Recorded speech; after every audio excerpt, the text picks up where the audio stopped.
Hello everyone, good morning. তোমরা সবাই কেমন আছো? সকালবেলা ঘুম থেকে উঠে পড়লাম, ঠাকুরকে প্রণাম করে নিলাম। আর আজকে খুবই সকাল সকাল উঠে পড়েছি, সকাল 5টার সময় উঠছি। আর ঘুম থেকে উঠে ঠাকুরকে প্রণাম করে ঘরটা ঝাড়ু দিয়ে দিলাম। আর তো এই যে দেখো, আমি ঘরটা ঝাড়ু দিয়ে দিলাম, আর এইদিকে আমার মেয়ে ঘুমাচ্ছে। আর রাত্রে তো আমি সবই বাসন ধুয়ে নিয়েছি, এখন একটু একটু বাসন আছে। সকালবেলা চা খেয়েছিলাম, তাই আর এই গ্লাস দুটোই, আমরা তো দুজনেই মানুষ, এইদিকে গ্লাস দুটোই ধুয়ে নিলাম। আর এইদিকে আমি কি করলাম, চা তো খেয়ে নিলাম, আর তারপর বললাম যে ভাতটা বসিয়ে দেই, তাই ভাতটা বসিয়ে দিলাম।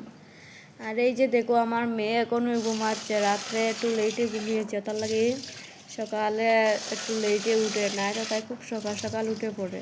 তাই চালটা ধুয়ে দিলাম, যে গরু উপরে দিয়ে দিলাম। আর তো তোমরা কী করছো? একজন দিদিভাই আমাকে কমেন্ট করেছে, দিদিভাই তোমার ভিডিও আমার খুবই ভালো লাগে গো। অসংখ্য ধন্যবাদ দিদিভাই আপনাকে আমার ভিডিও দেখার জন্য। এইভাবে পাশে থাকবেন। আর আমার মেয়ে একটু নড়াচড়া করছে, তাই ওকে আবার ঘুম পাড়িয়ে দিলাম। আর এই দেখো, আমি আলু কেটে নিচ্ছি, আলু দিয়ে ডিম দিয়ে তরকারি বানাবো। আর কাটল ভেজে, তোমরা কে কী রান্না করছো কমেন্টে জানাবেন। আর এদিকে কারকুলটা কেটে নিয়ে এটার ভিতরে বিচি বাই করে। আর আমার তো কারকুল করা খুবই ভালো লাগে, তোমরা কার কার ভালো লাগে কমেন্টে জানাবেন। আজকের ভিডিওটা এই পর্যন্ত।